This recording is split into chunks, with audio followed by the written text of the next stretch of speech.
Buen día, presente. Hola, Larisa. Masú Andrade, Karin Abdel. Presente, doctor. Buenos días. Buenos días, Karin. Muñoz Alvarado, Betsabe Sujei.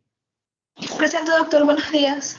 Buenos días, Betsabe. Naranjo Quesada, Enrique David. Presente, doctor. Buenos días. Buenos días, Enrique. Núñez Cruz, María Cristina. Presente, doctor. Buenos días. Buenos días, María Cristina. Pasquievich, Salcedo, André Iván. Presente, doctor. Buenos días. Buenos días, André. Pazmiño Villafuerte, Andrés Alejandro. Presente, doctor. Buenos días. Buenos días, Andrés. Pérez Román, Víctor Manuel. Buenos días, doctor. Presente. Buenos días, Víctor. Pérez Sánchez, José Andrés. Presente, doctor. Buen día. Buen día, José. Peñafiel, Verde Soto, Alan Josué. Presente, doctor. Buenos días. Buenos días, Alan. Poli Grau, Lorena. Buenos días, doctor. Presente. Buenos días, Lorena. Rimbaldo Mantilla, María Gracia. Buenos días, doctor, presente. Buenos días, María Gracia. Romero Navas, Joseph Ariel. Buenos días, doctor. Presente. Buenos días, Joseph. Rosero Basurto, Israel Fernando. Buenos días, doctor. Presente. Buenos días, Israel. Salazar Núñez, Soledad Micaela. Buen día, presente. Buen día, Soledad. Solórzano Suárez, Guillermo Eduardo. Presente, doctor. Buenos días. Buenos días, Guillermo. Soto Carrera, María Valentina. Buen día, doctor. Presente. Buenos días, María. Tobalina Orrala, Juliana María. Buenos días, doctor. Presente. Buenos días, Juliana. Valareso Gallardo, Ariana Karina. Presente, doctor. Buenos días. Buenos días, Ariana. Villavicencio Quevedo, Andrés Sebastián. Buenos días, doctor. Presente. Buenos días, Andrés. Villán Bustamante, Sebastián Alejandro. Buenos días, doctor. Presente. Buenos días, Sebastián. Yerobi Mantilla, Paola Tamara. Presente, buenos días. Presente, Paola. Muy bien, Paola. Doctor. Doctor. Mela. A ver, Hola, doctor. tenemos acá Pamela, ¿no? ¿no? Balda, Sí. Desiderio, Pamela, Nicole, ¿no? Presente, Ok, ya te doctor. puse asistencia. Gracias. Y Doctor, y casa también, por favor. y Casa Vergara, Enrico Emanuel. Ok, ya están Sí, con asistencia. gracias.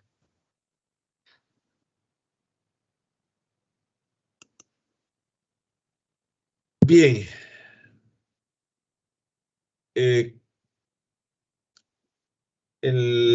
Quedó para la próxima semana el aporte, va a ser acumulativo de esta semana que pasó y esta que viene, de lo que vamos a tratar en esta semana también. Entonces, para la pregunta de aporte lo haremos en la próxima semana. Bien, entonces voy a continuar con lo que quedó pendiente de la semana anterior y avanzar algo con lo de esta semana, que durante los días que le toca a cada cual en la práctica también continuaré avanzando. Bien.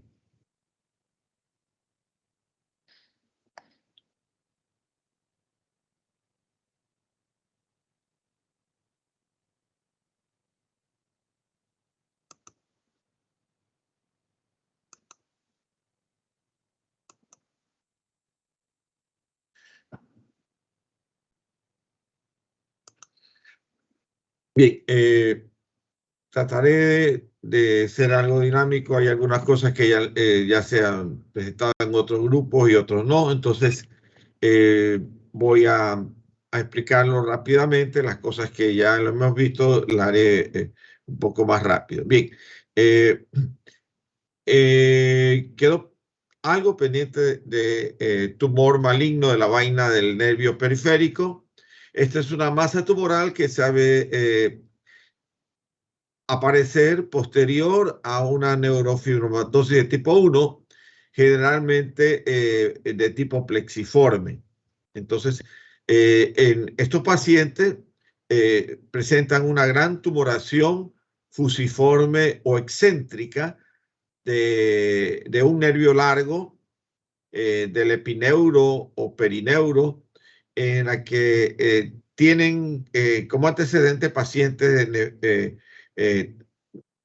todo lo que corresponde al neurofibroma de tipo 1, en particular, como le explicaba, el tipo plexiforme, como en este caso de este paciente, preexistente, un neurofibroma plexiforme preexistente, de una larga evolución. Y aquí vemos cómo este nervio ha crecido de manera irregular, dando una masa infiltrante, expansiva, con áreas de necrosis hemorrágicas, que ha invadido al tejido vecino, al tejido blando vecino, y no posee una cápsula. Ha invadido francamente el tejido vecino. En cuanto a la parte histológica, el tumor maligno de la vaina del nervio periférico está formado por densos fascículos, como observamos aquí, de células fusiformes que tienen una forma irregular, retorcida, como lo vemos del lado izquierdo, de contornos muy irregulares. En las tres tienen contornos muy irregulares, de núcleos ondulados, curvados y asimétricos. Más que nada, la simetría es más visible en la micrografía del lado derecho. Con áreas en disposición nodular, como lo observamos aquí en algunas de estas áreas. Estas células de citoplasma fusiforme al hacer la inmunohistoquímica, tienen una reacción inmunohistoquímica positiva en su citoplasma para CD100, CD34 y P53, como lo observamos acá, ¿no? En la parte de abajo, CD100, CD34 y lo que corresponde al P53. Vemos que selectivamente la tinción ha sido ampliamente positiva en las neoplasias. Aquí vemos franjas de células que están normales y otras que están selectivamente positivos su citoplasma. Pero que hay que destacar que hay una mayor celularidad con núcleos hipercromáticos, algunos de ellos anaplásicos, como está en la al lado de este tumor, pleomórficos y con una mitosis muy frecuente y atípica. KI67, si hiciéramos, sería selectivamente todos los núcleos teñidos en gran medida. Entonces, los tumores de la vaina de los nervios, en cuanto al neurofibroma, corresponde al 20 a 25% de los nervios periféricos, son bien definidos con cápsulas y pseudoencapsulados. La mayor parte tienen pseudocápsulas, infiltra difusamente los elementos del tumor, tiene una proliferación desorganizada de todos los elementos nerviosos, entre las que incluye células de Schwann, mielina, fibras nerviosas no mielinizadas y fibroblastos. Puede presentarse de forma aislada como una neurofibromatosis o un neurofibroma plexiforme de la vaina importante del neurofibroma que infiltra el nervio plexiforme, un tronco nervioso o un plexo completo. Entonces, la neurofibromatosis presenta una hiperpigmentación en la cual se forman grandes masas pedunculadas, más que nada en la neurofibromatosis difusa, en la cual son lesiones nodulares y en particular en las que corresponden a los tumores plexiformes, tienen un significado especial porque toma los troncos nerviosos principales, son difíciles de extirpar y su diseminación intraneural y tienen un potencial significativo en la transformación maligna. Aquí vemos los neurofibromas cutáneos, el 95% son indolores, pero pueden picar. Lo importante o lo particular es que causan escozor. Pueden empezar en la pubertad y su tamaño y número es variable. Los neurofibromas plexiformes tienen el riesgo de malignizarse. El diagnóstico se tiene que tomar en cuenta lo que ya hemos hablado algunas veces: 6 o más manchas caféces, café con leche, 2 o más neurofibromas de cualquier sitio de neurofibroma o un neurofibroma plexiforme, pecas en la región axilar inguinal, gliomas ópticos, 2 o más nódulos de Lisch, lesión ósea con displasia en el efenoides, huesos de la órbita del ojo, displasia con adelgazamiento cortical de los huesos largos.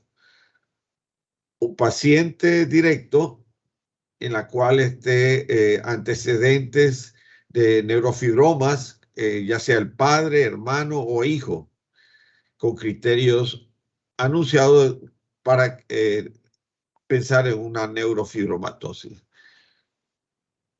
Bien, los neurofibromas tienen variantes histológicas en la cual podemos hablar del mixoide, que es una proliferación mixta donde las células de estirpe neurin y lemal, como fibroblastos, fibras de colágeno y focos de material mixoide.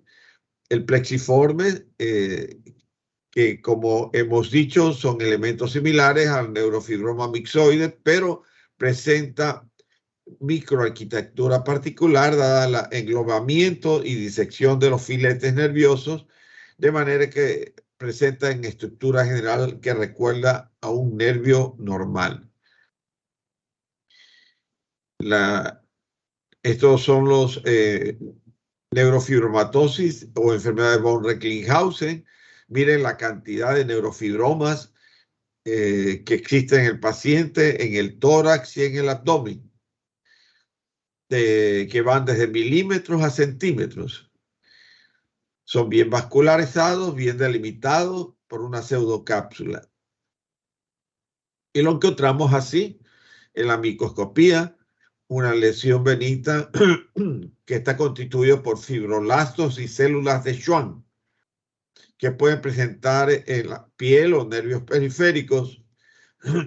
Son esporádicos asociados con los neurofibromatosis tipo 1 y tienen un riesgo de malignidad muy mínimo, diferente al de tipo plexiforme, que es exclusivo de la neurofibromatosis tipo 1 y tiene un alto riesgo, ese sí, de transformarse en maligno. Lo que hemos hablado, para que sea de tipo 1, tiene que tener manchas café con leche, signo de Crowe, neurofibromas cutáneos plexiformes o manchas de Lisch a nivel del iris, escoliosis, desviación de la columna, defectos óseos congénitos, retraso mental y problemas de aprendizaje, aparte de hipertensión. Entonces, en la neurofibromatosis tipo 1, la mutación cromosómica es del cromosoma 17. Codifica un neurofibroma supresor tumoral y se presenta 1 de cada 3.000 nacimientos. Ahí están los nódulos de Lisch en el iris. Mancha café con leche, tórax y abdomen, pero que respeta el área facial. No se presenta ningún tipo de mancha café con leche en el área facial, solo en tórax y extremidades, tórax, abdomen y extremidades. Bien.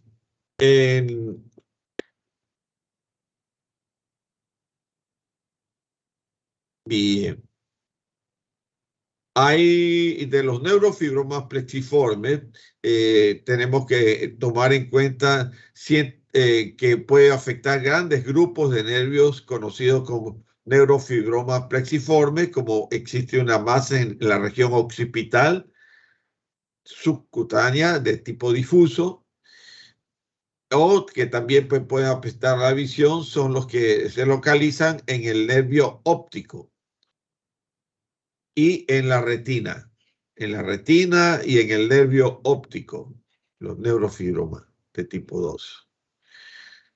Entonces, los síndromes neurocutáneos, tenemos la esclerosis tuberosa, Sturge-Weber, neurofibromatosis tipo 1 y tipo 2, meningoangiomatosis. La comparación de neurofibroma tipo 1 a tipo 2, los 25% representan el neurofibroma tipo 1, que es la enfermedad von Recklinghausen, y el 5% a la neurofibromatosis tipo 2, que es el neurinoma acústico bilateral. Se ve igual en hombres y mujeres. El neurofibromatosis tipo 1 afecta el cromosoma 17 y el neurofibromatosis tipo 2 afecta el cromosoma 22. La expresión es muy variable en ambos. Entonces, los neuromas bilaterales acústicos se lo llama hoy como schwannoma vestibular. Tiene que tener un pariente de primer grado con neurofibromatosis tipo 2 y uno de dos tipos, es decir, tener un schwannoma vestibular unilateral y tener alguna alteración que lo acompañe como neurofibroma, meningioma, glioma, schwannoma, catarata subcapsular posterior y calcificaciones cerebrales. O debe tener meningioma con alguna de estas lesiones tumorales, schwannoma, glioma, catarata subcapsular posterior y calcificaciones cerebrales. La neurofibromatosis tipo 2 afecta sobre todo el octavo par craneal, que viene a ser el nervio vestíbulo coclear, que da también cierta dificultad en mantenimiento de la postura o el equilibrio. Los tumores suelen afectar los oídos, pudiéndose apreciar al inicio síntomas de comienzo desde la adolescencia. La pérdida progresiva de la audición o sordera con la caída frecuente de la pérdida de equilibrio. La piel en mancha café con leche, opacidades del cristalino como cataratas, tumores del cerebro con aumento de la presión dentro del cráneo, hipertensión endocraniana, fuertes dolores de cabeza, vómitos y convulsiones.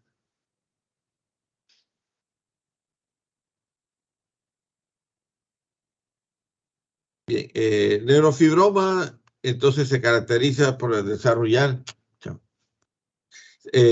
tumores del nervio acústico. Son tumores que no crecen hasta el tamaño que producen síntomas aproximadamente a la edad de 13 y 18 años. Produce cataratas, puede estar presente una edad temprana y causa mutación ubicada en el gen del cromosoma 22. lesiones acústicas bilaterales que se presentan en estos pacientes, trastornos autosómicos dominantes, menos frecuentes que la neurofibromatosis 1. La frecuencia es de 1 en 50.000. El gen afectado, el F2, como el cromosoma 22q12. Que da lugar a una serie de tumores y lesiones no neoplásicas. La neurofibromatosis tipo 2 produce schwannomatosis, meningoangiomatosis, amartia glial.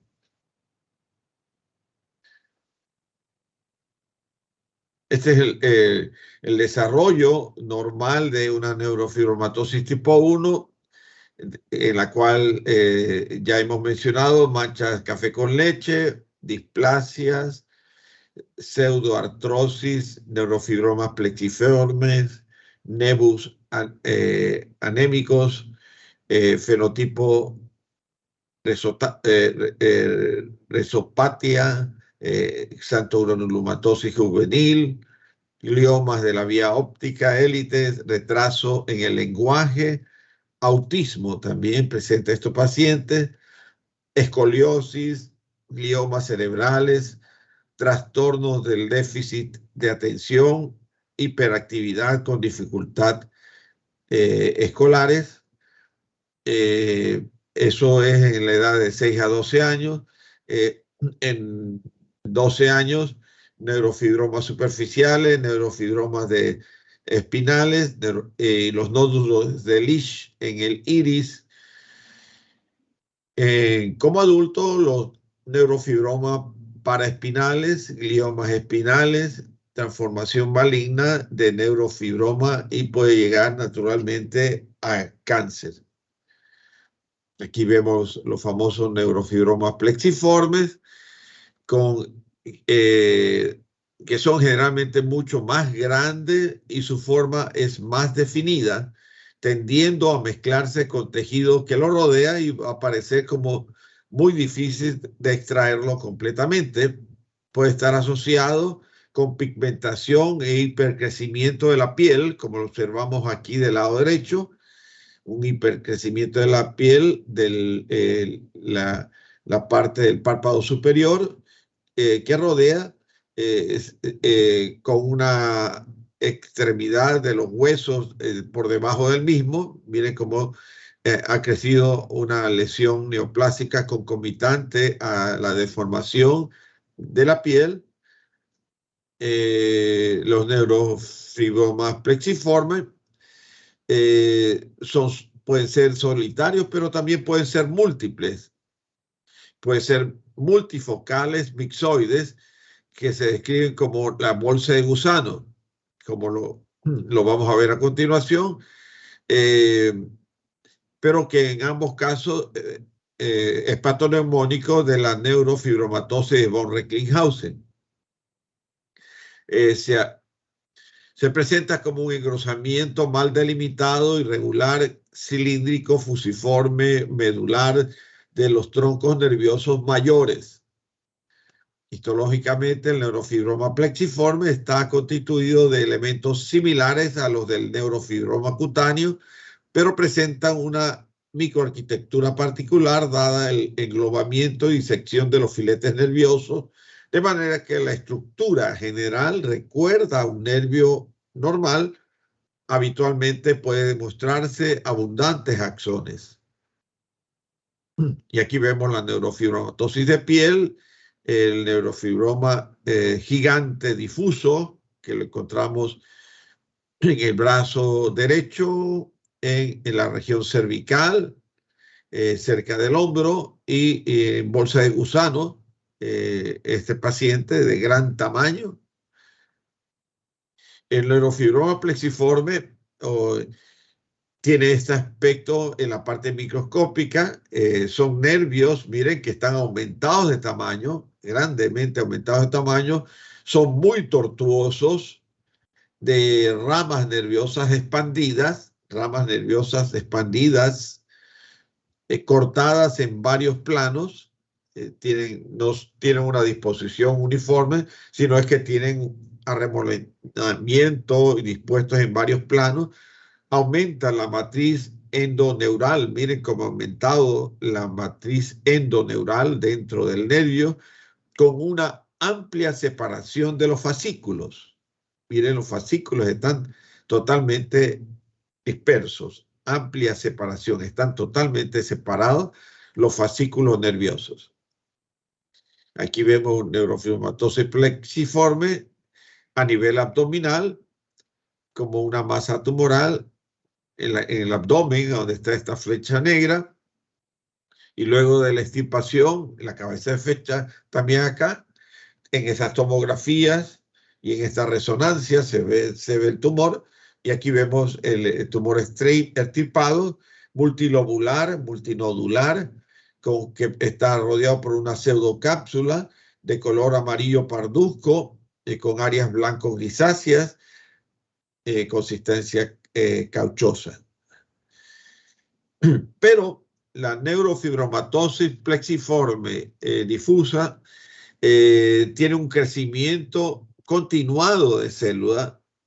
Estas células pueden salir del tejido blando creando un aspecto de neurofibromatoso que presenta atipias. Miren, ahí vemos células con mayor cantidad de núcleos fusiformes, alargados, bipolares,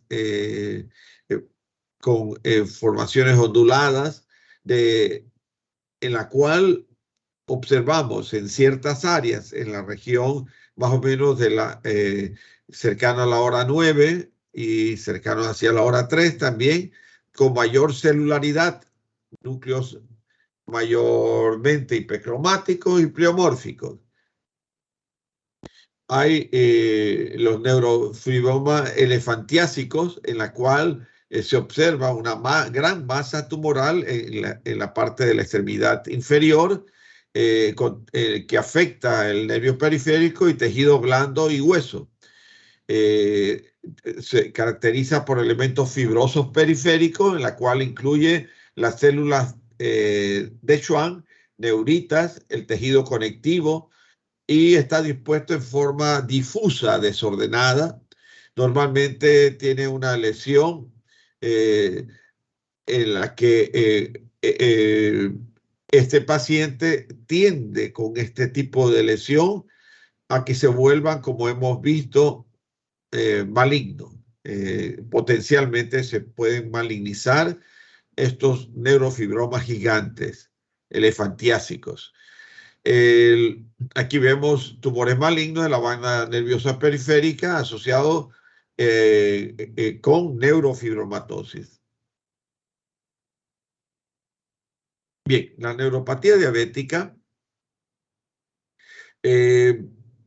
La neuropatía diabética es una complicación microvascular más frecuente de la diabetes, se identifica precozmente y es muy importante que pues está presente en el 85% de las úlceras de los diabéticos. La neuropatía diabética indistintamente puede producirse tanto en neuropatía diabética tipo 1 o tipo 2, es decir, de tipo congénito o de tipo adquirido. Está relacionada por tener un alto nivel de azúcar durante mucho tiempo, con una duración que va a dar lugar por deficiencia a nivel de la célula de Langhans, por la baja de la producción de insulina.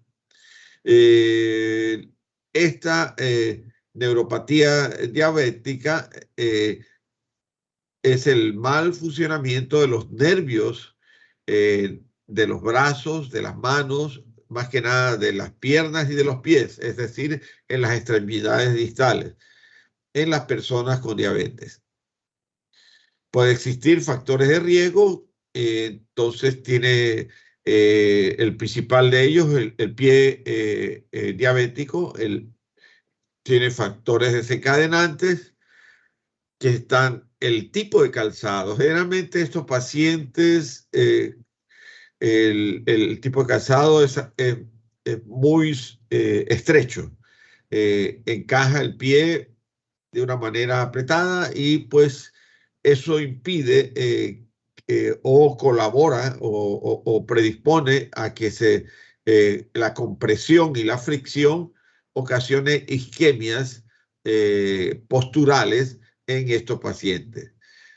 Los cuerpos extraños, ya sea una piedra o un clavo, pueden llegar a atravesar la piel y causar severos daños, traumatismos. En ellos, un traumatismo de menor cuantía es como si fuera un gran traumatismo, porque la parte vascular y la sensitiva la tienen alterada totalmente. Los agentes físicos como las quemaduras pueden desencadenar más rápidamente el pie diabético. Agentes químicos como las calcificaciones también pueden llevar a este pie diabético. Tenemos la clasificación del pie diabético según Wagner. Wagner decía que el grado 0 hay algunos callos con gruesos en la cabeza de los metatarsianos, en la cabeza de los metatarsianos, prominentes con deformidades óseas.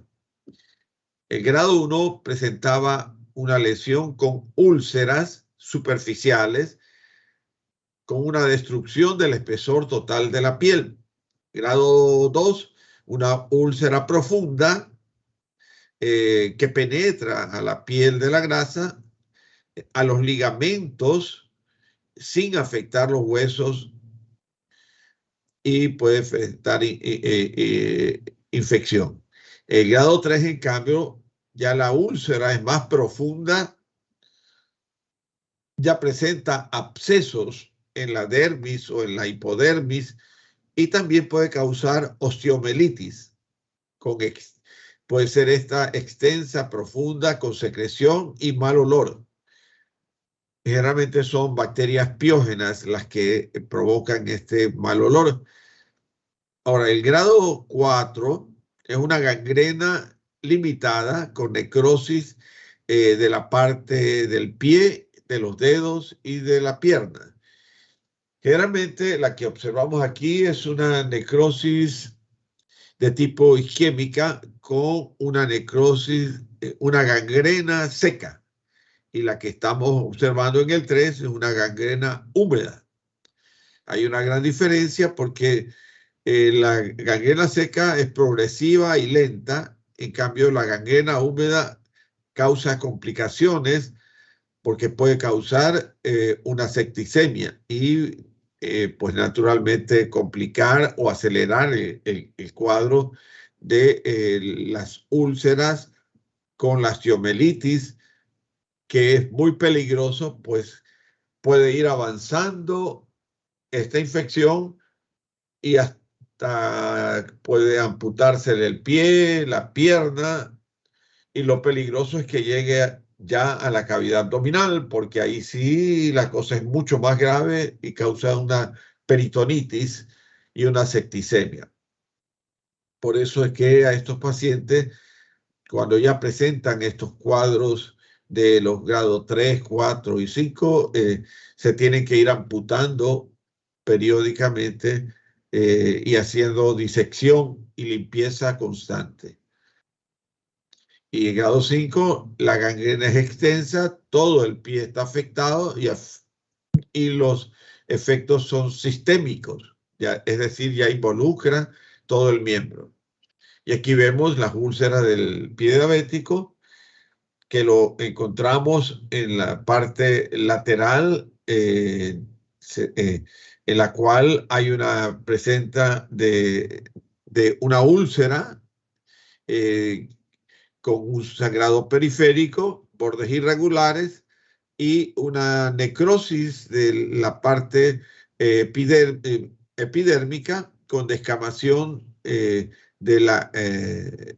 y erosión de la epidermis. Fíjense cómo se erosiona Y esto es producto de, ya lo vamos a ir hablando, de una necrosis coagulativa debido a una isquemia por tromboembolismos que se van produciendo paulatinamente y van necrosando la epidermis, dermis, hipodermis.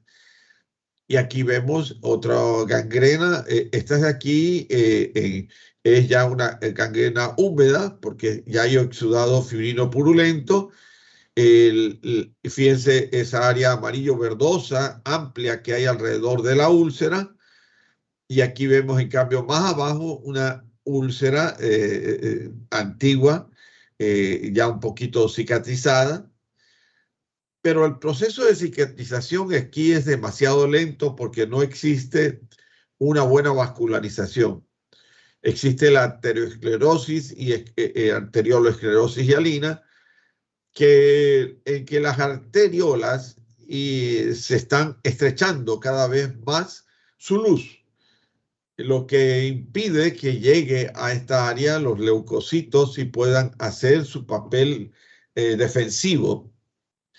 Y pues también causen isquemia porque al haber ateromas hay aterotrombos y por lo tanto una isquemia total de las áreas. Entonces vemos, por ejemplo, en el dedo, en el primer dedo, vemos una isquemia. Miren el color morado que comienza a tener este dedo y las erosiones y ya ulceraciones en el segundo dedo. Inclusive hay una ulceración por una necrosis isquémica de tipo coagulativa que comienza a ser. La de aquí es licuefactiva, que es una gangrena húmeda, y acá empieza una necrosis coagulativa en que se está comenzando a tornar violáceo.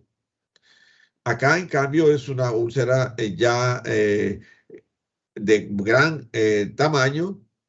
Vemos que hay unos bordes inflamados y esta es una gangrena seca todavía, pero miren la isquemia que está produciendo alrededor.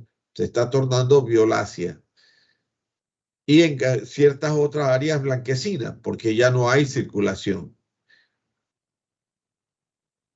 Entonces, ¿por qué afecta a los pies? El exceso de glucosa en la sangre, debido a que hay una baja producción de insulina, va a provocar una lesión a nivel vascular.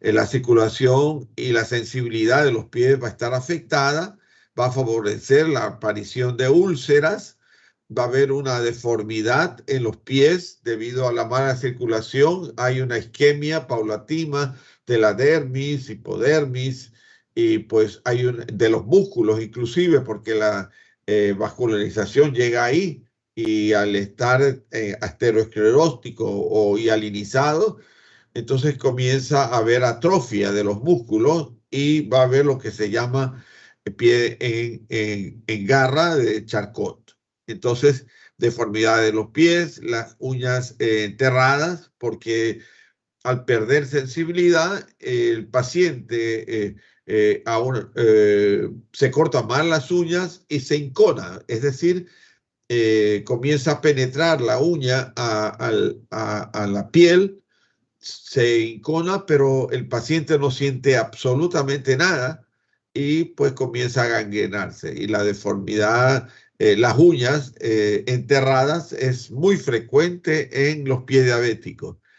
Las cortaduras, los cambios de coloración, la resequedad que tiene debido a la mala circulación, a la hipoxia que se produce ahí, el dolor al caminar y fatiga porque no hay una buena oxigenación, y pues pueden tener inmovilidad en las articulaciones porque hay una resequedad en la sinovia, ¿no?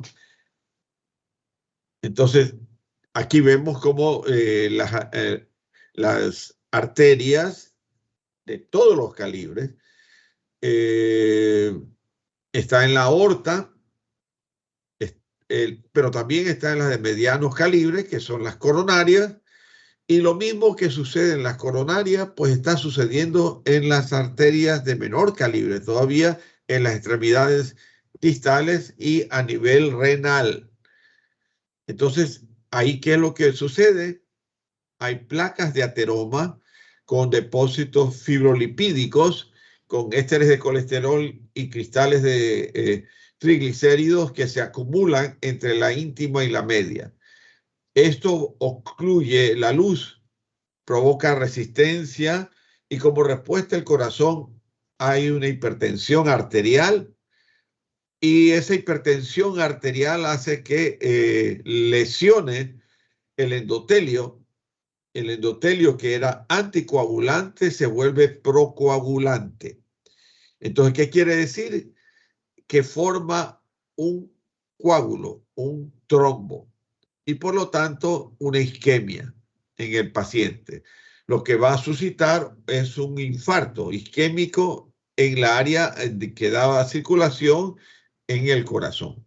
Lo mismo que sucede en la parte cardíaca, que lo vemos acá en este segmento de la coronaria, está sucediendo también en las arterias de pequeño calibre en las extremidades distales de los pies. Entonces, que aquí vemos el flujo laminar es central, ¿no? En la parte central de la arteria, pero en el momento que se forma la placa de ateroma, el flujo laminar se hace turbulento, lo que la presión arterial, el corazón comienza a bombear en mayor forma para vencer ese obstáculo y es un arma de doble filo porque va a la hipertensión arterial a lesionar las células endoteliales y formar un aterotrombo. Y el aterotrombo ocluye totalmente, fíjense aquí, la arteria y del otro lado no circula la sangre. Por lo tanto, deja de haber oxigenación, provocando la necrosis coagulativa e isquemia en el tejido que estas arteriolas tenía que dar circulación. Que en el corazón habría infartos y en las extremidades inferiores isquemias. Entonces, también se está produciendo las arteriosclerosis hialina. ¿Qué es esto? Un engrosamiento hialino y homogéneo de la pared de las arteriolas con pérdida de las estructuras normales y con una estenosis del lumen. Frecuentemente los pacientes se producen pacientes ancianos, tanto normotensos como hipertensos, más intensa en los hipertensos, y en diabéticos con microangiopatía diabética. Esto ya no es en ancianos, sino si es diabético juvenil, entonces empezará desde temprana edad.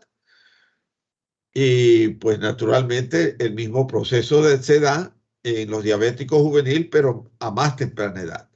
Probablemente los mecanismos de insudación de componentes plasmáticos es lo que desencadena esto. Consecuencia, la estenosis del lumen de las arteriolares causa un déficit progresivo de irrigación de los órganos afectados que lo va a conducir a una atrofia del órgano y a una nefroesclerosis benigna o una atrofia renal con arterioloesclerótica difusa que puede llevar inclusive a una insuficiencia renal. Y aquí vemos la arterioloesclerosis hialina diabética, es el fiel reflejo de lo que está sucediendo también en las arteriolas de pequeño calibre que vendrían a ser en las extremidades, ¿no? En particular en los pies. Y entonces vemos que la arteriosclerosis hialina es una lesión vascular en arteriolas renales, por ejemplo. Lo mismo ocurre en arteriolas en extremidades inferiores con diabetes mellitus y la formación de enfermedades Skinner-Steel-Wilson. Y ahí vemos los ovillos capilares. Esto, acuérdense que son pequeñas arteriolas que forman ovillos y fíjense cómo ocluyen totalmente su luz y forman estos nódulos hialinos que corresponden a enfermedad de Skinner-Steel-Wilson. ¿no? Naturalmente ahí ya deja de haber circulación sanguínea. Fíjense, los que están todavía sanos se ven los glóbulos rojos, pero aquí pues naturalmente imposible. Y aquí vemos también, miren cómo el calibre de esta arteriola ha sido cuadriplicado y la luz es cada vez más estrecha.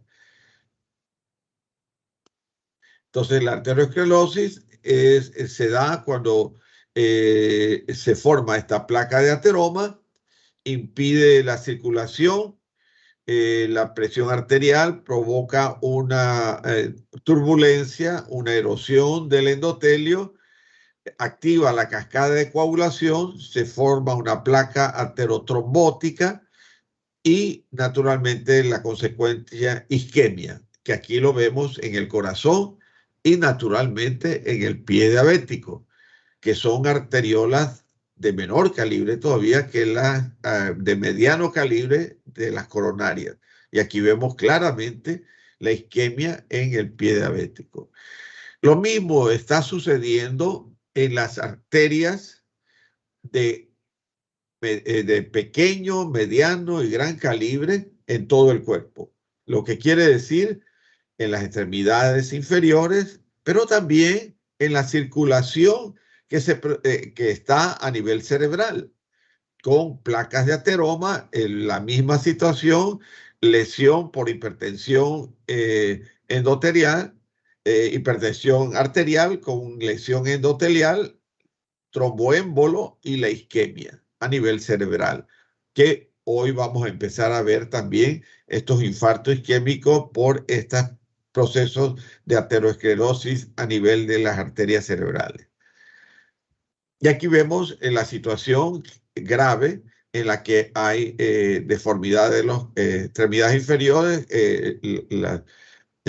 dedos en garra de Charcot por atrofia de la parte muscular y de tejido celular subcutáneo, y aquí está engrosado porque esta es una gangrena húmeda y entonces hay un gran exudado fibrino purulento en estos dos pies superiores, pero en el inferior no hay infección y por eso hay una necrosis isquémica coagulativa, ¿no? Que es la gangrena húmeda. Aquí vemos la diferencia entre una gangrena seca, que es la que está en la parte inferior, y una gangrena húmeda, que es en los pies que está en la parte superior. Más que nada el superior izquierdo, gangrena húmeda, y gangrena seca en la parte inferior. Es una grave complicación de isquemia de la neuropática, con úlceras que pueden producirse amputaciones que aumentan después de los 10 años de diabetes, y la mayor parte en sexo masculino con mal control metabólico. El nivel socioeconómico es bajo generalmente, y en aquellos que también son obesos, diabéticos, tipo 2, presentan complicaciones cardiovasculares, retinales, porque la retina también hay las arteriolas, y renales. Y naturalmente el pie diabético. Entonces aquí vemos las complicaciones. El pulso pédico pues está totalmente disminuido porque ya hay arteriosclerosis y entonces no hay una buena circulación. Por lo tanto, comienza a haber por la compresión del calzado o algún tipo de objeto extraño como una piedra, un clavo, a comenzarse a lesionar, o un frote, sencillamente un roce del calzado puede generar estas úlceras. Entonces ahí se produce la gangrena seca en ese pie, ahí no hay infección, pero cuando se produce la gangrena húmeda, hay el exudado fibrino purulento debido a bacterias piógenas. Entonces hay cualquiera de estos dos tipos de situaciones pueden darse una gangrena seca o una gangrena húmeda, enfermedad vascular periférica con un pie diabético. Y ahí vemos la diabetes mellitus puede causar una neuropatía motora, neuropatía sensitiva y neuropatía autónoma, en la cual en la neuropatía sensitiva va a haber una disminución del dolor, temperatura y propiocepción. Fíjense que ya vamos a hablar por qué. De ahí viene la neuropatía motora y cambios musculares, porque la parte vascular también está afectada en los músculos. Y entonces, al haber isquemia en los músculos, no hay circulación y se atrofian. Cambios musculares, deformidades del pie, al atrofiarse, ya no hay esa flexibilidad normal en los pies y se deforman. Hay un aumento de la presión plantar por el peso y porque ya no tiene la parte de mantenimiento de los músculos y el tejido adiposo subcutáneo. Y de ahí viene el pie neuropático de riesgo con úlcera plantar y los traumatismos repetidos que se producen. Pero por otro lado, la neuropatía autónoma va a haber una disminución en la sudoración. ¿Por qué? Al haber isquemia de las arteriolas, en todo aquello que daba vida, lo que es la parte vascular, las arteriolas de pequeño calibre a nivel de la dermis e hipodermis, al necrosarse por arteriosclerosis, implica que va a necrotizar por isquemia en los conductos adiposos, las células adiposas, en los conductos, las glándulas sudoríparas, pues se van a atrofiar, se van a necrosar por falta de oxigenación de las células. Y pues naturalmente hay una disminución en la sudoración. La piel se va a tornar seca, porque ya al no haber tejido, glándula sudorípara, se vuelven totalmente secas. La sudoración con eloma, alteraciones del flujo sanguíneo, porque no va a haber flujo, porque va a haber una oclusión de las arteriolas y al no haber circulación hay una alteración en el flujo, lo que va a desencadenar el pie neurogénico de riesgo, de alto riesgo, con una úlcera. Aquí dice plantar, pero ténganlo. ¿Por qué inicia a nivel plantar? Porque tiene que resistir el peso. Pero la úlcera por la fricción puede darse en el dorso del pie o en la parte lateral del pie indistintamente. En cualquier lado que se produzca la úlcera, pues naturalmente es el pie neuropático de alto riesgo. Entonces, naturalmente en esto se produce traumatismo repetido y la angiopatía. Entonces, la hiperglucemia por deficiencia de la insulina, que en los diabéticos tipo 2, en cambio, el diabético tipo 1, porque son atacadas, los linfocitos atacan a las células Langhans y pues naturalmente no produce insulina. Ese es el diabético tipo 1. El diabético tipo 2 es el exceso de grasa con una hiperglucemia porque no puede metabolizar de una manera adecuada el hígado hay una sobrecarga a nivel pancreático. Entonces, naturalmente, esos pacientes van a generar pues, colesterol y triglicéridos sumamente elevados. Entonces va a haber un metabolismo anormal de los ácidos grasos al no poderlo metabolizar correctamente el hígado por exceso o sobrecarga de producción de glicemia. Entonces va a afectar al vaso vasorum, el vasum nervorum, que es los vasos de los nervios. Esto añadido al tabaquismo y añadido a la captación de minoxidil y también el aumento de la actividad de poliol y el aumento de la glicosilación de las proteínas neurales, En el momento que se da esta glicosilación de las proteínas neurales, está provocando que se formen mayor proporción las placas de ateroma dentro de la pared de las arteriolas. Hay una actividad del óxido nítrico del sistema disminuido. Hay una disminución de minoxidil que da lugar a la taurina de los nervios, y hay una disminución en el transporte axonal. Esto quiere decir que hay una disminución también en la función de los nervios, lo que va a originar inicialmente, en etapa temprana, un pie doloroso. Pero conforme se lesione ya la mielina a nivel neural, hay la neuropatía diabética y pasa a ser un pie totalmente insensible. La isquemia nerviosa, por la lesión que se produce en las arteriolas que oxigenan al vaso nervorum, va a provocar una morfología normal y va a desarrollar anticuerpos neurales.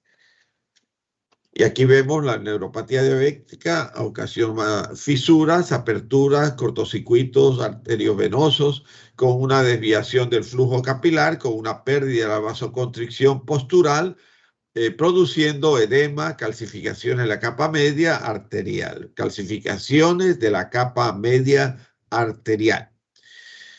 Quiere decir, cuando es una lesión arterioloesclerótica de gran data, se producen estas calcificaciones que ocluyen igual manera que la arteriosclerosis de cualquier arteria de cualquier calibre. En las largas venas del músculo liso, con formación de las placas de ateroma, hay una asociación con estenosis, con reducción del flujo, isquemia, afección generalmente de los troncos tibio-peroneos de manera simétrica, tibio-perónicos. ¿Ok?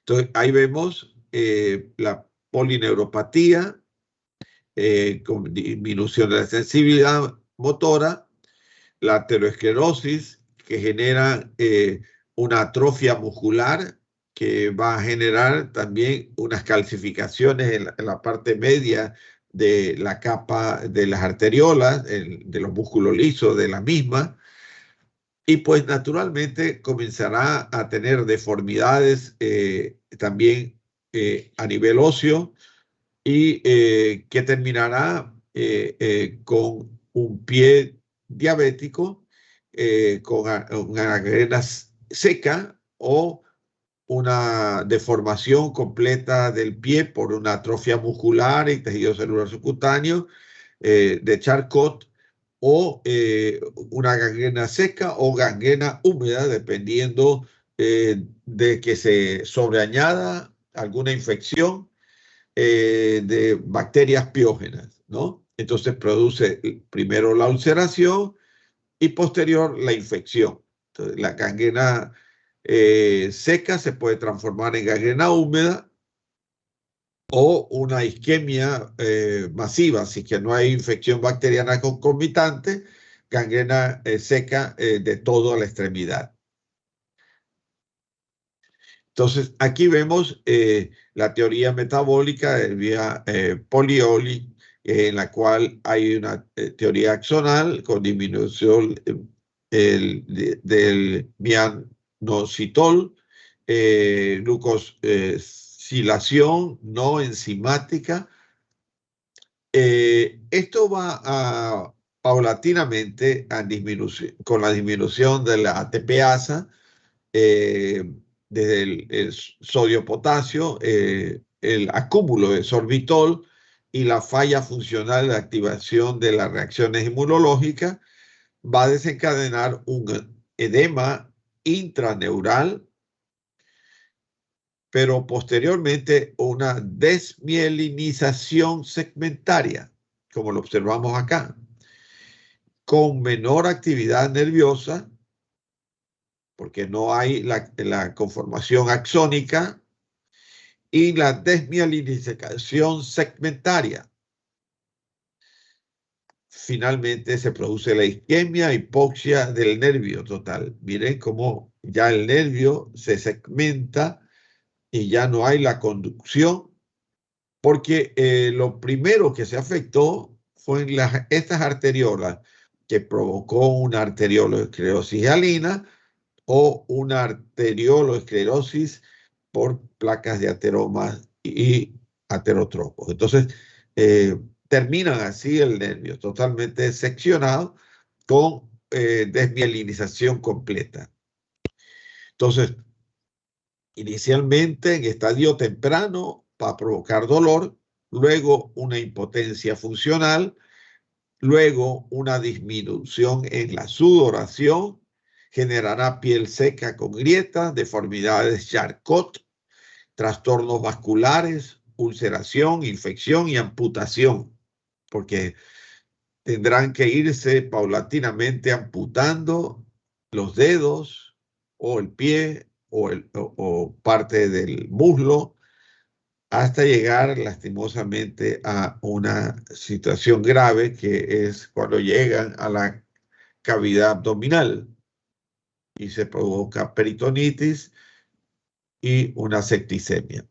Entonces, los factores genéticos, hemodinámicos y la hiperglicemia va a provocar una disminución del flujo capilar con hipoxia neural. Importante, la hipoxia neural. Disminución axoglial, que implica un punto de no retorno, porque el momento en que ya se provoca esta lesión entre la región axoglial, definitivamente ya no hay una regeneración. Hay una disminución en la velocidad de la conducción nerviosa, hay una disminución en la función sensitiva, hay una disminución en la función nerviosa autonómica, un daño estructural de los nervios con axonopatía y desmielinización. Finalmente, una neuropatía diabética ya establecida. La gangrena y muerte del tejido con secreción maloliente cuando hay gangrena húmeda por bacterias piógenas, la descoloración superficial de la piel. Y aquí está el punto gravitante, que es la neuropatía periférica diabética, en la cual observamos claramente el vaso nervorum, el vaso que alimenta y mantiene vivo al nervio, y las fibras de mielina y las fibras nerviosas desmielínicas. Entonces, ¿qué es lo que pasa? Que este vaso nervorum, fíjense, presenta un engrosamiento considerable. Miren el grosor normal que debería tener con un flujo sanguíneo normal, flujo laminar normal en el centro. Pero aquí apenas se alcanza a ver una luz. ¿Por qué? Porque está lleno de una placa aterosclerótica o una placa hialinizada, totalmente y calcificada. Y lo que impide, pues va a haber una falta de circulación y oxigenación. Y al faltarle oxígeno, las fibras nerviosas se van a necrotizar y se van a volver amielínicas. Y por lo tanto, la fibra nerviosa se va a degenerar, la mielina, paulatinamente hasta tornarse amielínica. Primero, degeneración mielínica segmentaria y luego una necrosis completa con una isquemia completa de la fibra nerviosa completamente desprovista de mielina, amielínica, mucho más adelgazada que la normal. ¿Ok? Y aquí vemos en la microscopía, ¿no? En la parte histopatológica vemos que en cortes de filete nervioso a nivel de las extremidades inferiores vemos una degeneración de las fibras nerviosas. Miren, como están totalmente degeneradas, y observen este marcado engrosamiento endoneural de las capilares, de las arteriolas, miren, con una pequeña luz ocluida del vaso nervoso, ¿no? Una necrosis coagulativa con desmielinización total de las fibras nerviosas. Miren cómo la mayor parte de las fibras nerviosas están totalmente en un proceso de necrosis isquémica, con desmielinización completa de sus nervios. Ya hemos visto que los pacientes diabéticos siempre tienen visión borrosa, una sed polidipsia, polifagia, es decir, una sed constante, ganas de alimentarse constantemente, una enfermedad cardíaca, va a tener daño a nivel de los riñones, va a tener una mayor frecuencia poliuria, mayor cantidad de ganas de orinar, debilitamiento muscular, hormigueo, adormecimiento de las extremidades y infecciones del aparato urinario y úlceras y las gangrenas del pie, que es lo que estamos estudiando para correlacionar con el sistema nervioso periférico. El mecanismo a través de la diabetes mellitus tipo 1, en que los linfocitos van a atacar a las células pancreáticas, en particular las células betas del páncreas, van a ser transgredidas y pues naturalmente no va a producir insulina. O el diabético tipo 2, insulino dependiente, que va a haber una resistencia celular a las acciones de la insulina que se combina con una deficiencia en la secreción de insulina del páncreas. La neuropatía diabética puede ser mononeuropatía, afectar a los músculos de la cintura escapular, pelviana, alteraciones sin alteraciones sensitivas, atrofia muscular, pérdida de la fuerza, lesiones motoneuronas periféricas. El paciente son generalmente mayores de 50 años, aparición brusca, diagnóstico electrofisiológico más biopsia muscular debe practicarse para comprobar la lesión que tiene y puede remitir en buen control metabólico. Si se realiza este buen control metabólico con precauciones en la glicemia y precauciones en la circulación, quizás el paciente va a tener una mejor calidad de vida. Entonces, afecta al sistema nervioso en sus diferentes formas, la neuropatía diabética, la neuropatía de predominio sensitivo con alteraciones de la sensibilidad táctil y dolorosa, neuropatía motora, es decir, alteraciones en la función muscular, y finalmente neuropatía autonómica afecta las funciones de los órganos internos y vasos sanguíneos.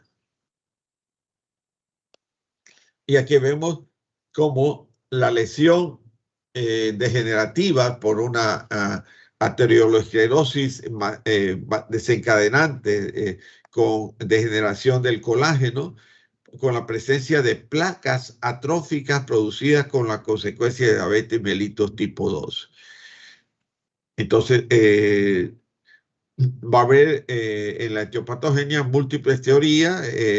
La principal, la microangiopatía con engrosamiento de la pared de los capilares, depósitos de material en las láminas de colágeno, PAS positivo, hiperplasia de la íntima, aumento de la síntesis de fibronectina, alfa-2, macroglobulinemia. El mecanismo inmunológico va a existir una vasculitis mediada por inmunocomplejos, en la que vamos a encontrar depósitos de inmunoglobulina M, inmunoglobulina A en la pared de los vasos afectados. todo esto va a desencadenar una oclusión de la luz vascular. Y va a inicialmente verse una mácula edematosa, ulcerada en la parte central, placas lisas, irregulares, atrofia en los bordes, ya en la parte central totalmente atróficos, isquémicos, ulcerados, y en la parte de los bordes eritematosos con superficies amarillas brillantes y un adelgazamiento considerable de la dermis. Esto se produce por presentar focos de necrosis de las fibras de colágeno. Miren cómo las fibras de colágeno, esta es una biopsia de piel, están totalmente necróticos y están rodeados por una células gigantes, porque los macrófagos, al tratar de compensar o eliminar cualquier agente transgresor, se fusionan, se activan y van a dar la presencia de células gigantes de tipo epitelioides. También van a encontrarse linfocitos e histocitos. ¿Y por qué se da esto? Porque fíjense, las arteriolas están en una capa muscular lisa, totalmente engrosada y alinizada, que ha disminuido considerablemente su luz. Y pues naturalmente va a haber resistencia periférica en la parte vascular, que va a terminar con lesionar el endotelio y formarse un trombo. Entonces, la principal patología que vamos a encontrar a nivel de la piel es una necrobiosis lipoídica diabeticorum, en la cual vamos a ver que esta es una biopsia de piel del pie diabético. Vamos a encontrar algunas lesiones en que las arteriolas están sumamente engrosadas y están rodeadas por un infiltrado linfocitario, plasmocitario, macrófagos que forman células epitelioides y que originan una especie de granulomas que tratan de impedir que exista una diseminación de microorganismos a nivel de la dermis. Pero paulatinamente, fíjense que las fibras de colágeno comienzan a ser presentes en mayor cantidad, es decir, provocar paulatinamente una atrofia de la dermis con una degeneración de los fibroblastos y fibras de colágeno y alinizándolas. Esto origina que, fíjense también, la parte de las glándulas sudoríparas comience a atrofiarse, como lo observamos en la parte superior y en la parte media, porque ya no existe una buena circulación y comiencen a atrofiarse.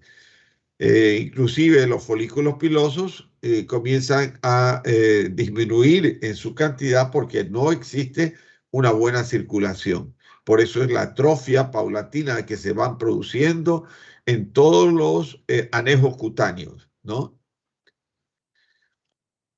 Entonces se producen estos granulomas, ya les he explicado cómo y el por qué, con una limitación perivascular, con una infiltración intersticial, con una fibroplasia, con mayor proliferación de fibroblastos y fibras de colágeno, con una teleangiectasia y fibrina.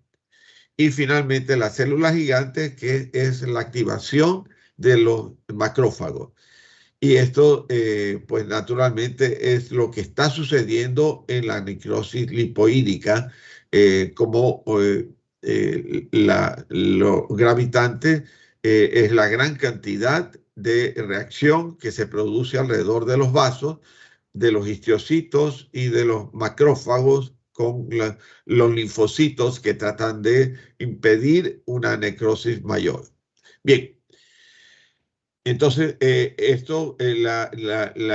diagnóstico es necrobiosis lipoídica diabeticorum, diabética, ¿no? Bien, el síndrome de Guillain-Barré es una enfermedad de tipo autoinmune del sistema inmunitario del cuerpo que ataca a los nervios sin causa exacta de trastorno, luego que llega a una enfermedad de tipo infecciosa causada por una bacteria digestiva o viral. Es decir, aquí interviene una enfermedad de tipo autoinmune, motivado por una infección que puede ser una infección bacteriana, digestiva o viral, que conlleva a que se dé una reacción en cadena. ¿Cuáles son los síntomas? Los síntomas es cosquilleo, adormecimiento de las extremidades, pérdida de los reflejos, dificultad para respirar y pulso acelerado en el paciente. Dentro del cosquilleo y adormecimiento va a haber una caminata inestable, incapacidad de caminar y de subir escaleras. En la pérdida de reflejos va a haber un dolor intenso en las muñecas, en los tobillos y en los dedos de las manos y pie para presentarse calambres constantes.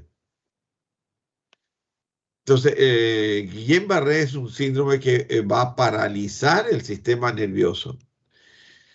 Va a afectar los nervios de los músculos en relación al dolor y la temperatura y el tacto.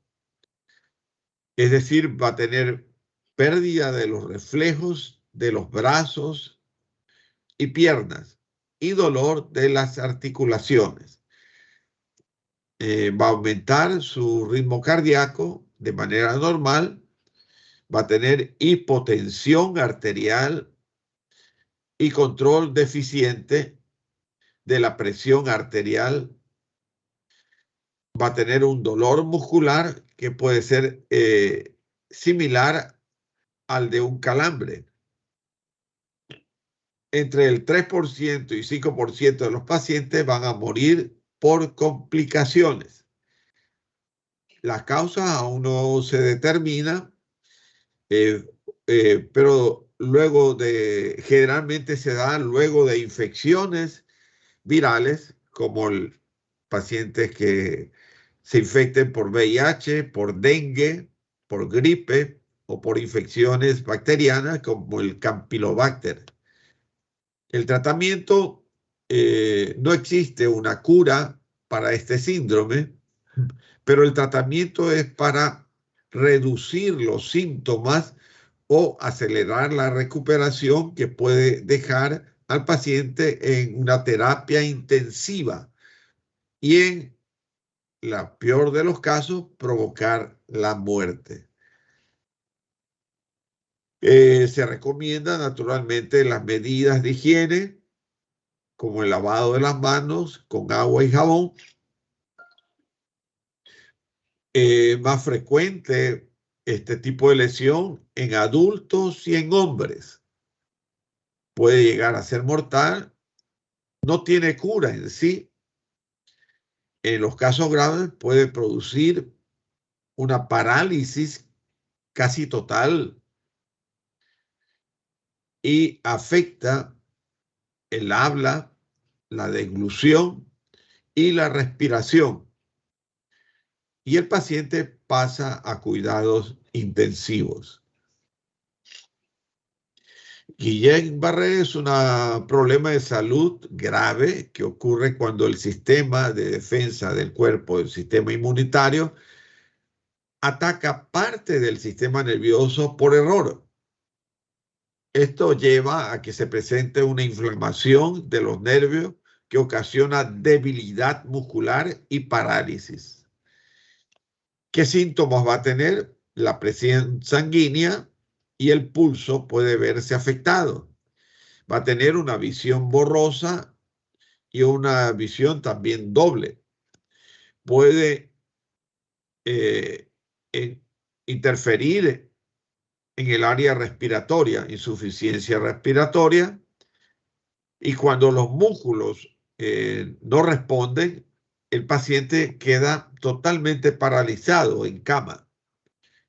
La debilidad de la enfermedad se manifiesta con un cosquilleo en las piernas cuando se propaga al brazo y torso, y a veces de mayor intensidad afecta los músculos que van a perder su función. El paciente no se mueve, ni sus brazos, ni sus piernas, no alcanza a tener movilidad.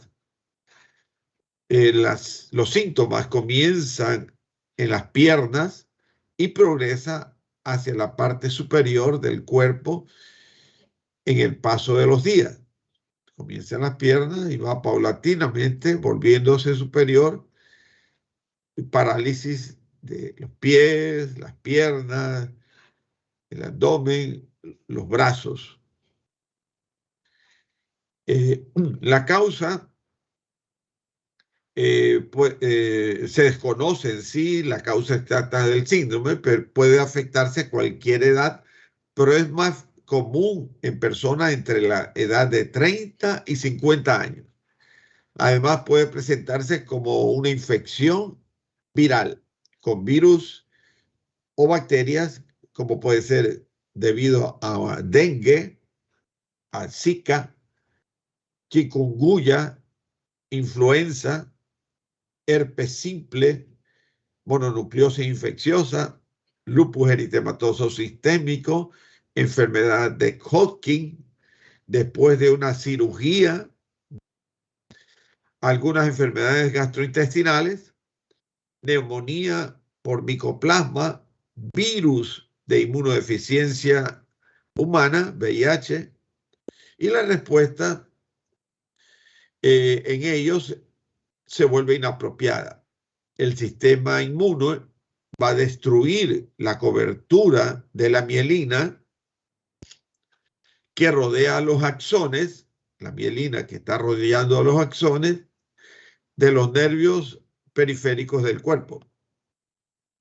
Va a haber una falla nerviosa en la cobertura dañada con una información nerviosa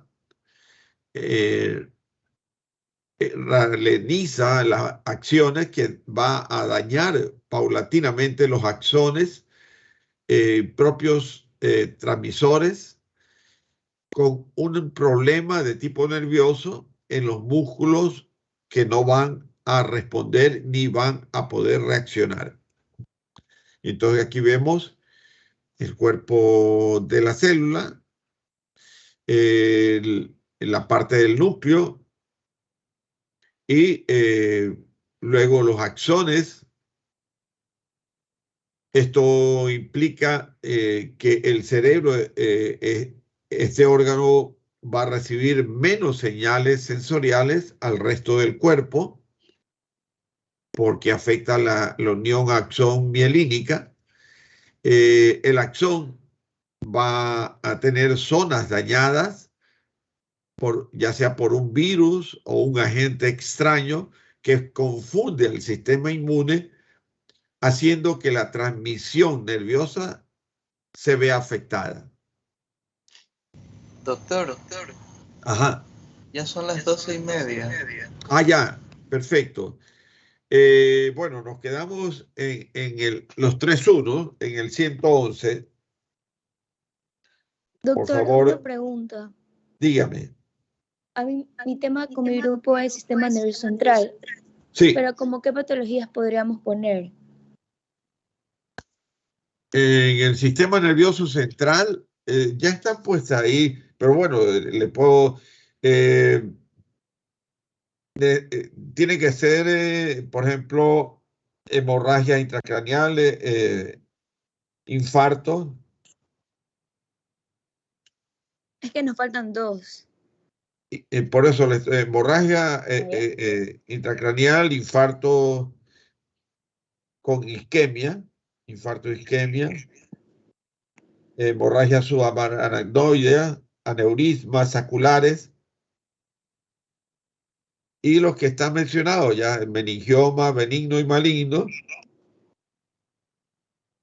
De ahí las neoplasias, gliomas, meningitis aguda, bacteriana y viral, linfoma primario del sistema nervioso central, glioblastoma multiforme.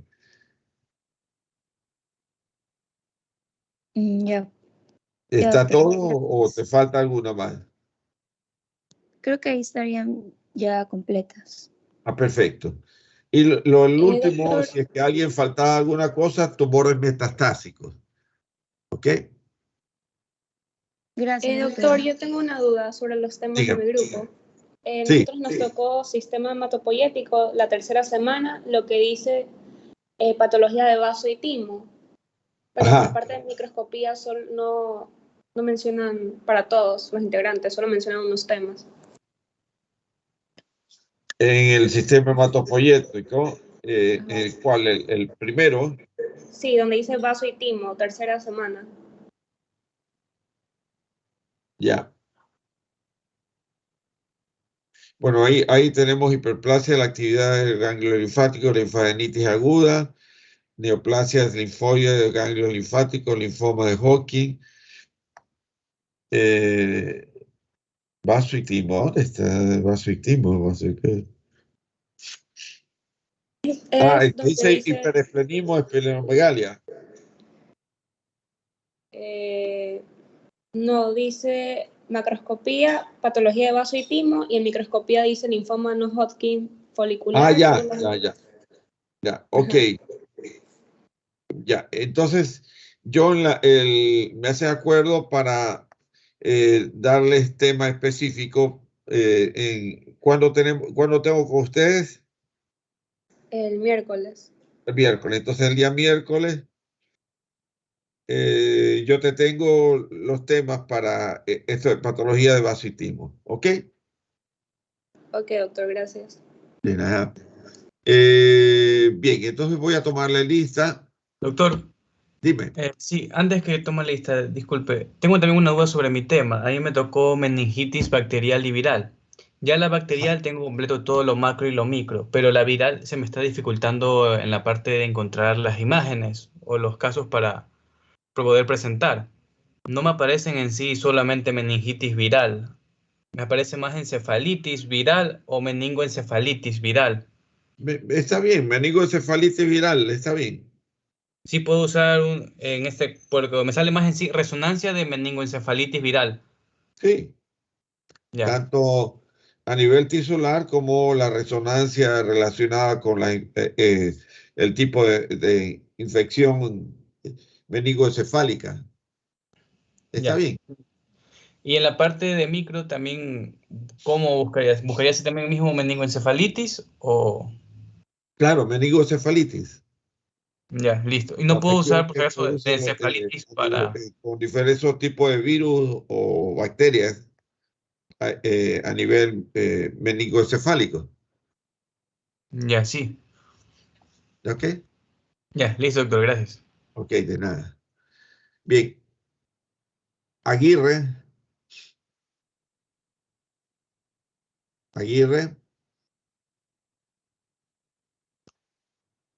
Alonso. Presente, doctor. Bueno, por asunto de tiempo, yo le voy a poner a todos la asistencia, porque ya el otro grupo tengo que comenzar a dar clase, así que por hoy le voy a dar como que todos han asistido y ya, bueno, su siguiente siempre tomaré lista, ¿ok?